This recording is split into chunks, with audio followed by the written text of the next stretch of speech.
Selamat pagi teman-teman, berjumpa kembali dengan Peduli Karnivor Jawa. Salam lestari. Nah, pada video kali ini kita akan mencoba menjelaskan tentang sejarah dari foto yang menjadi cover dari buku Berkawan Harimau Bersama Alam. Seperti yang saya janjikan dulu.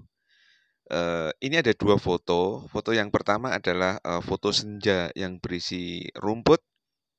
Kemudian ada foto kepala harimau loreng Jawa yang nanti juga akan kita kisahkan bagaimana kita mendapatkan foto dari harimau Jawa ini yang semula kita dapatkan dalam foto hitam putih, tapi bagaimana bisa seperti berwarna yang ada di foto ini, nanti kita ceritakan lebih detail lagi. Baiklah, mari kita ikuti kisah sejarah tentang foto-foto ini. Yang pertama adalah foto senja dan rumput-rumput. Foto ini saya ambil sekitar tahun 1991 di desa kami di Gabus, Jawa Tengah. Waktu pengambilannya adalah sekitar jam setengah 6 sore. Jadi waktu itu mendekati senja. Kemudian kita waktu berburu itu ada di sawah-sawah di desa kami yang kebetulan waktu itu sekitar bulan Agustus, bulan September, di mana tanah mulai kering dan banyak ditumbuhi rumput-rumput liar sebagai gulma yang ternyata ketika saya foto dengan menggunakan kamera SLR menggunakan negatif film, jadi kita mengatur diafragmanya, kita mengatur kecepatannya, sehingga diperoleh gambar semacam ini. Dan waktu itu adalah waktu belajar kamera SLR yang menggunakan film negatif. Jadi ini masih bersifat manual waktu itu, tetapi alhamdulillah gambarnya bisa bagus seperti ini, di mana posisi matahari yang hampir tenggelam dengan rumput-rumputan yang ada di sekitarnya, dan saya ambil dari sudut pandang rendah sehingga rumput-rumput tampak tumbuh memenuhi ruang gambar ini. Sebenarnya hunting pemotretan ini bertujuan untuk menghabiskan roll film, di mana waktu itu saya kebetulan mengabadikan wisuda kakak saya di Universitas Diponegoro, dan ketika pulang ternyata roll filmnya belum habis, jumlahnya 36 frame, dan kita habiskan dengan berburu foto di desa kami, di sawah-sawah yang berumput di musim kemarau di sebuah senja. Dan kita tidak tahu ternyata foto ini berkaitan nanti ke depannya itu dengan harimau, yaitu dengan terpilihnya foto koleksi saya ini untuk menjadi sebuah cover dari buku Harimau Jawa, di mana waktu senja adalah banyak penduduk yang mengisahkan saat-saat mulainya harimau Jawa beraktivitas untuk berburu ataupun keluar dari sarangnya. Demikian sedikit kisah tentang foto matahari tenggelam yang ada di derumputan dari Desa Gabus, Kabupaten Pati, Jawa Tengah. Berikutnya kita lanjutkan dengan foto kedua, yaitu sosok dari kepala harimau loreng Jawa yang koleksi dari hasil repro yang kita lakukan waktu itu tahun 1999 di Yogyakarta. Ini seperti foto aslinya, posisinya menghadap ke kiri. Dan ketika kita buat untuk di foto cover, kita putar hadapnya menjadi hadap kanan. Maksud saya pemutarannya dengan teknik pencerminan. Jadi yang semula menghadap kiri, dia menjadi menghadap kanan, seperti yang ada di cover buku di depan tadi. Nah, ini sepertinya berwarna, padahal secara aslinya foto yang kita dapatkan itu berwarna hitam putih seperti ini. Jadi ini foto koleksi dari Pak Karno yang ada di Kota Jember, yang ditemukan oleh teman kita namanya Om Yudi dari kelompok pecinta alam Arpala Jember. Kemudian Om Yudi menyampaikan tentang berita adanya gambar foto harimau Jawa dari tetangganya ke Mas Ibnu Sutowo atau Mas Iwak dari Mapensa Jember. Mas Iwak ini adalah Ketua Mitra Meru Betiri atau MMB kala itu, yang kemudian mengontak saya, yang kebetulan saya sedang ada di Jogja, sehingga saya datang ke Jember guna melihat foto sosok harimau Jawa yang asli dari sekitar kawasan Taman Nasional Meru Betiri. Jadi tepatnya dari Kendeng Lembu. Nanti ada diceritakan dari Pak Karno. Nah, sosok foto ini akhirnya kita bawa dari Kota Jember. Nah, ini Kota Jember, petanya di sini ada di hampir sebelah ujung timur Pulau Jawa. Dari Kota Jember ini kita bawa ke Yogyakarta untuk kita lakukan penscanan. Karena alat scan waktu itu masih sangat terbatas. Yang ada di Jogja, di temannya Kapala, yaitu Mas Tabah yang ada di Ring Road Utara Yogyakarta. Nah, hasil scanan dari foto ini bisa kita saksikan seperti berikut.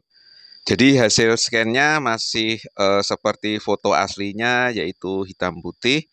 Dan dari foto ini setelah di-scan, saya waktu itu membawanya kembali ke Sekretariat Kapala di Kepuh Permai, Wedomartani. Kemudian di sini saya repro ulang menggunakan kamera kepunyaan Mas Sekret waktu itu, Mas Heru Setiabudi. Dan ternyata di dalamnya itu roll filmnya bukan roll film negatif, tetapi roll film positif. Nah, dari situ ketika hasilnya adalah roll film positif, tidak bisa langsung dicetak berupa gambar. Nah, untuk roll film positif ini ada proses khusus yang pencuciannya waktu itu di kata ketik kalau tidak salah di Yogyakarta. Nah, dari film positif ini hasilnya nanti berupa satu frame-frame itu yang bisa kita lihat dengan proyektor slide. Nah, di suatu malam sekitar jam 2:30 dini hari, saya putar lagi, saya sorotkan ke tembok dengan proyektor slide tadi. Kemudian saya foto ulang seperti yang tampak di gambar ini. Tentunya pemotretan ulang ini saya menggunakan film roll negatif sehingga nanti bisa dicuci cetak sebagai sebuah gambar dengan kualitas kertas glossy yang akhirnya saya scan lagi menggunakan alat penscan yang menjadi gambar digital seperti yang tampak di gambar yang saya tampilkan ini. Selain saya foto secara utuh, saya foto juga ulang kembali dengan posisi seperti gambar ini di nilai rentang kakinya. Tujuan saya adalah untuk melihat ukuran dari tapak kakinya yang diceritakan oleh Pak Karno ini menutupi wajah beliau. Jadi kemungkinan ada rentang sekitar 25 cm dari ukuran tapak kaki ini. Kalau kita perhatikan, tapak kakinya itu masih diselimuti kulit dan bulu. Sedangkan kalau tapak kaki yang tercetak di alam itu seperti gambar ini, dia adalah bantalan-bantalan lemak yang bisa kita cermati di sini. Ada bantalan lemak itu, kemudian ada sisa kulit dan rambut yang ada di sekitarnya. Kalau foto ini adalah foto pembanding. jejak kaki asli harimau Sumatera yang ada di kebun binatang.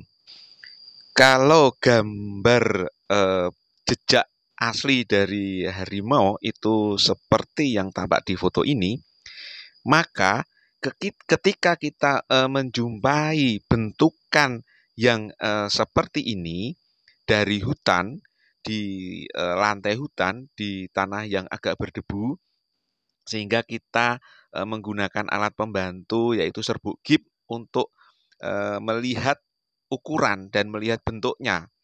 Dari foto yang kita tampilkan ini dijumpai tahun 1997 bulan November.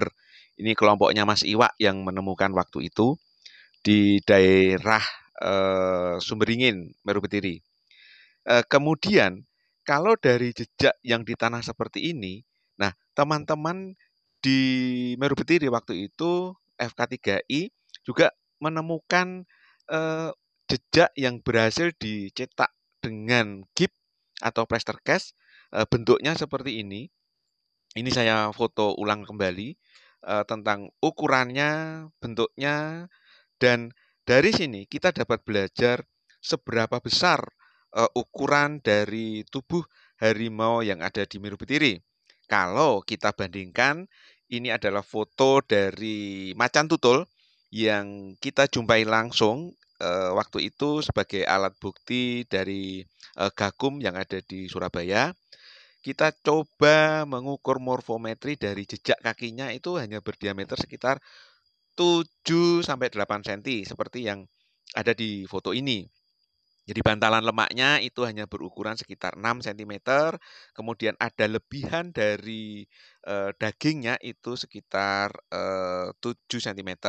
Nah, kalau yang tercetak asli di alam itu gambarnya seperti di foto ini.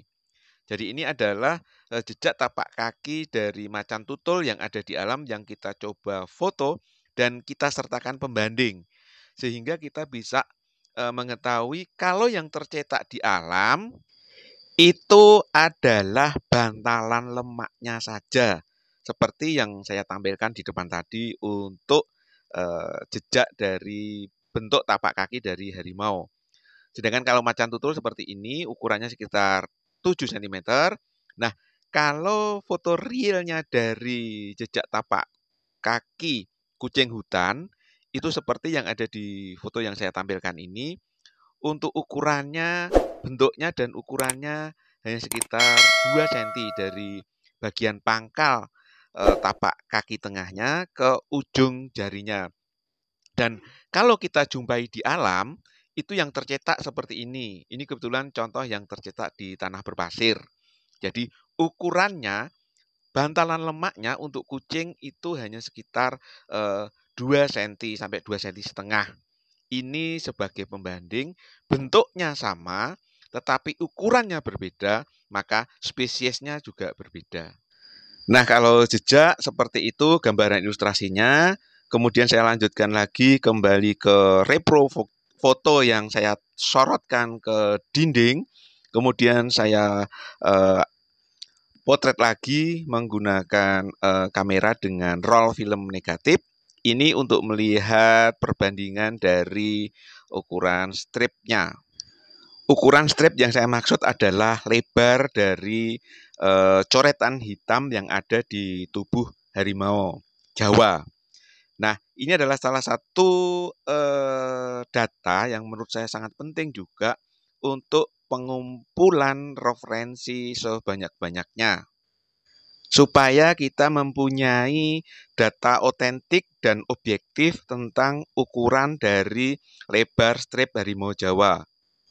Sehingga jika teman-teman di rumah, di tetangga teman-teman, di kakeknya, atau di saudara-saudaranya yang mempunyai koleksi foto harimau Jawa, sebaiknya bisa ditampilkan supaya kita bisa belajar dari morfometrinya. Selain mendokumentasikan ukuran strip atau lebar stripnya, pemotretan wajah ini adalah berguna untuk kita mencermati strip garis yang ada di pipi harimau, kemudian juga mencatat bentuk dari moncong harimau itu sendiri.